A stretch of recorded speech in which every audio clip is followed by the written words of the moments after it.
अस्सलाम वालेकुम नाज़रीन, मैं हूं यम्मे वाजिद। 7H न्यूज़ में आपका खैर मकदम है। ज़िले मेडचल में वाक़ कापरा में एक नए पुलिस स्टेशन का इफ्तिताह होम मिनिस्टर नायनी नरसिम्हा रेड्डी ने अंजाम दिया।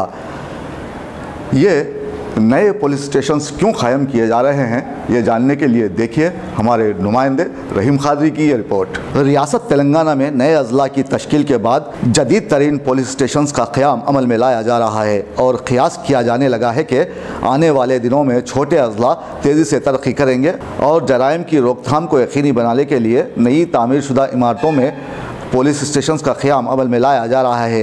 कापरा में होम मिनिस्टर नायनी नरसिम्हा रेड्डी ने नए पुलिस स्टेशन का इफ्तिताह अंजाम दिया। इस मौके पर रियासती वज़ीर महेंद्र रेड्डी, रुकने पार्लियामेंट मल्ला रेड्डी, रुकने असम्बली यम सुधीर रेड्डी, रुकने कानून साज council Ramchandra Rao, district collector M V Reddy, CP Mahesh Bhagwat के अलावा दीगर पुलिस ओहदेदार भी मौजूद थे।